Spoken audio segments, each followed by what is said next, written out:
శ్రీమాత్రే నమః, శ్రీ గురుభ్యో నమః. తదుపరి సింహరాశి 2025 ఏప్రిల్ మాసం నందు సింహరాశి వారికి ఎలా ఉంది అనే విషయాన్ని తెలుసుకుందాం. చాలా రోజుల నుంచి అవకాశం కోసం ఎదురు చూస్తున్న వాళ్ళు ఎలా ప్రవర్తిస్తారు, పూర్తి టాలెంట్తో ఉన్నటువంటి వ్యక్తులు అవకాశం వస్తే ఎలా మసులుకుంటారు, ఎలాంటి సందర్భాల్లో ఎక్కడెక్కడికి ఎవరెవరిని కలవాలి, ఎప్పుడు కలవాలి, ఎలా మాట్లాడాలి అనేటువంటిది ఎలా డీల్ చేస్తారో ఈ మాసము నందు సింహరాశి వాళ్ళు అలా ప్రవర్తిస్తారు. ముఖ్యంగా ఈ సింహరాశి వారికి సంబంధించి ఏప్రిల్ మాసంలో తరచూ జరిగేటువంటి సందర్భాలు, తరచూ కలిగేటువంటి ఆందోళనలు అన్నీ కూడా మారిపోతాయి. ఇంకా విశేషంగా చెప్పాలి అని అంటే వీళ్ళు కాస్త రూల్ చేస్తారు అని చెప్పొచ్చు. అంటే ఉదాహరణకు విద్యార్థులనే తీసుకుందాం. ఏమీ రానటువంటి సబ్జెక్టు ఏదైతే ఉందో దాని గురించి చాలా బాగా ఒక కొత్త విషయాన్ని తెలుసుకొని అద్భుతంగా దాన్ని ప్రకటించడం. అంతెందుకు గృహిణులు ఉన్నారండి, రాని వంటని చాలా అద్భుతంగా ప్రయత్నించి చాలా బాగా చేయడం. ఉద్యోగస్తులు కానీ వ్యాపారస్తులు కానీ మీకు ఎన్నోసార్లు ప్రయత్నించి విఫలమైనటువంటిది సానుకూలంగా మీకు అద్భుతంగా రావడం. ఇలా ఎన్నో రకాలైనటువంటి మంచి కార్యక్రమాలు ఈ రాశి వారికి ఈ మాసం నందు కలుగుతుంది. ఒక రకంగా చెప్పాలంటే సింహం ఆకలితో అడవిలోకి వెళ్ళి అద్భుతమైనటువంటి వేటాడితే ఎలా ఉంటుందో ఈ మాసంలో సింహరాశి వారికి అలా ఉంటుంది అని చెప్పొచ్చు. ఇక అంటే మరి గ్రహరీత్యా గ్రహ సంచారాన్ని బట్టి మాకు గురువు నీచంలో ఉంటే లేదా శుక్రుడు నీచంలో ఉంటే కుజుడంతా అనుకూలంగా లేకుంటే మరి అప్పుడు ఎలా అండి? ఇది కూడా లాజికే కదండి.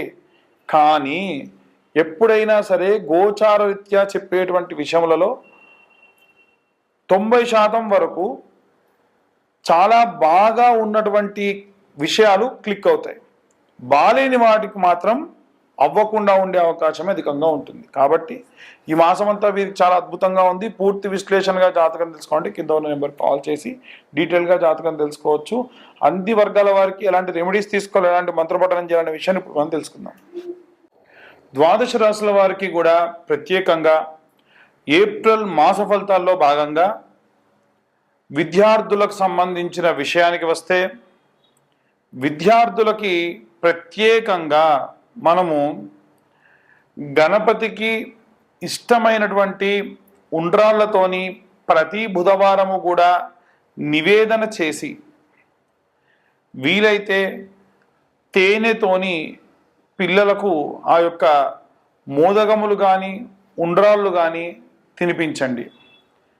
ఈ ఏప్రిల్ మాసంలో విశేషంగా ఉగాది తర్వాతకి రామనవమి, అలాగే 14వ తారీఖు నాడు ఈ యొక్క మేషరాశిలోకి సూర్యగ్రహ సంచారం, దాన్ని మేష సంక్రమణం అంటారు. అలాగే హనుమత్ జయంతి, ఆ తర్వాతకి నెలాఖరున అక్షయ తృతీయ ఉంది.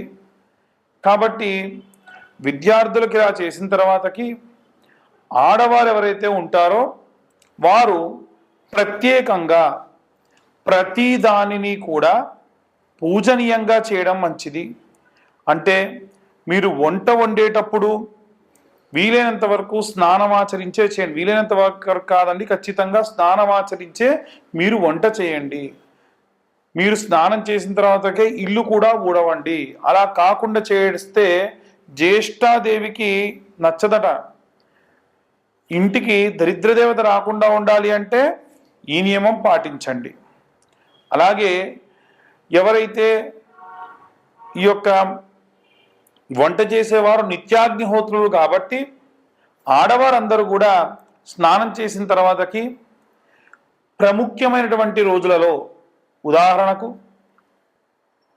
శుక్రవారం కానీ, గురువారం కానీ, మంగళవారం కానీ వంట చేసేటువంటి పాత్రలు, వంట చేసేటువంటి గ్యాస్ స్టవ్ని నీట్గా తుడుచుకొని బొట్టు పెట్టుకున్న తర్వాతకి వంటను ప్రారంభించండి.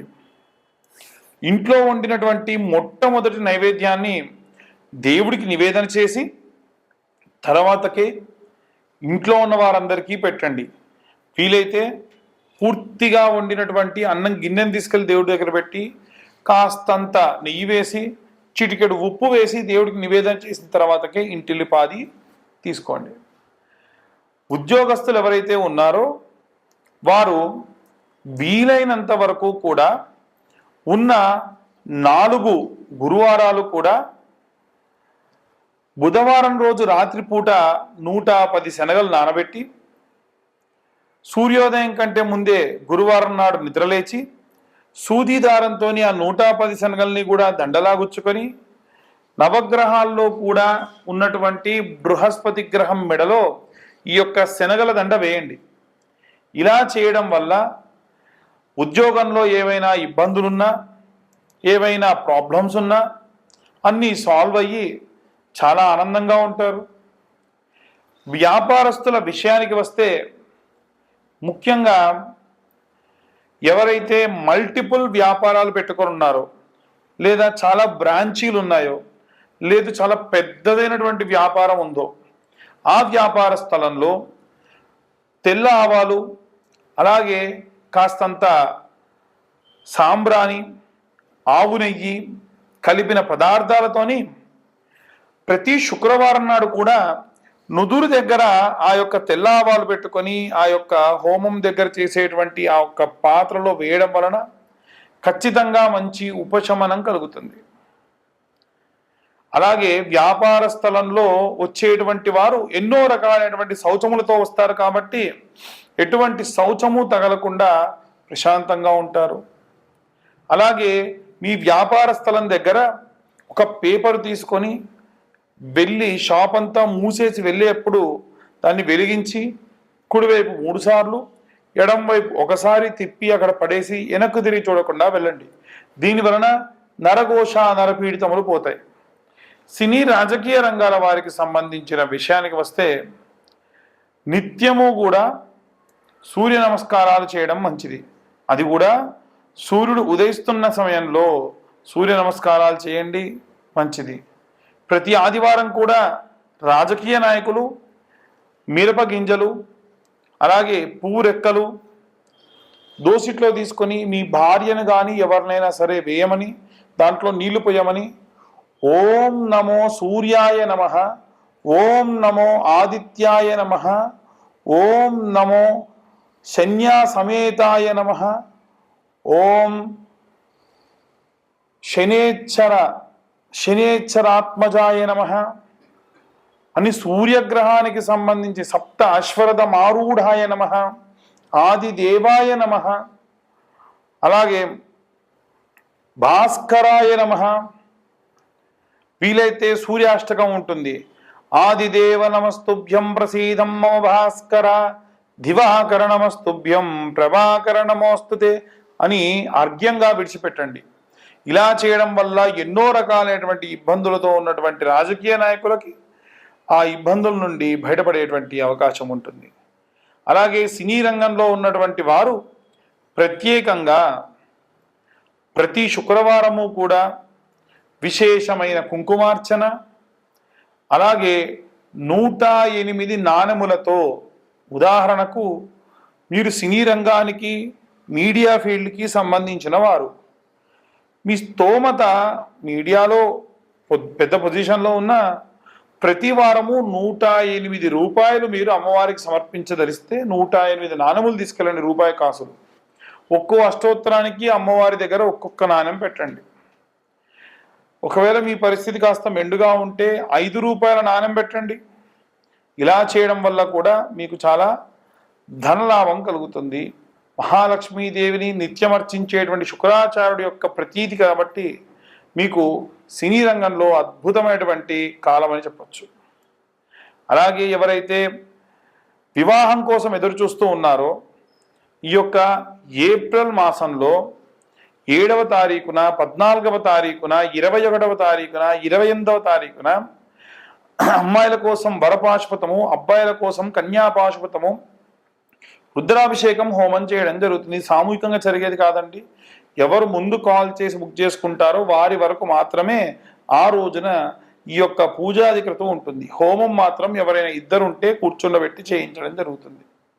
అలాగే ఎవరైతే ఈ యొక్క విదేశాలకు వెళ్ళాలనుకుంటూ ఉన్నారో వారు దుర్గా కవచంతో అమ్మవారిని అర్చించి ఆ కుంకుమ దగ్గర పెట్టుకొని వెళ్ళడం మంచిది.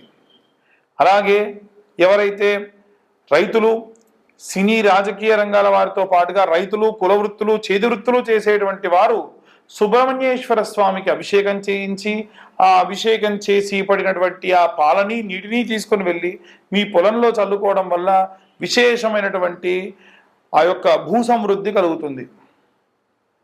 అలాగే పిల్లల దగ్గర లేకుండా వృద్ధాప్యంలో ఉన్నటువంటి వారికి 5 సోమవారాల పాటు కొబ్బరి బొండా కొట్టి ఆ నీళ్ళు అలాగే తీసుకొని వెళ్ళి శివుడి పైన మీ చేతితోనే అభిషేకం చేయడం వలన శారీరకమైనటువంటి బాధలు, రుగ్మతల నుండి దూరం అవుతారు. ఇక అందరూ కూడా విశేషంగా సంపెంగ నూనెతో కానీ, విప్ప నూనెతో కానీ, అలాగే ఆముదంతో కానీ, నువ్వుల నూనెతో కానీ, ఆవు నెయ్యితో కానీ, కొబ్బరి నూనెతో కానీ, గానుగ నూనెతో కానీ, సన్ఫ్లవర్ ఆయిల్తో కానీ ఇవన్నీ కలిపిన వాటితోనైనా సరే దీపారాధన చేయడం మంచిది.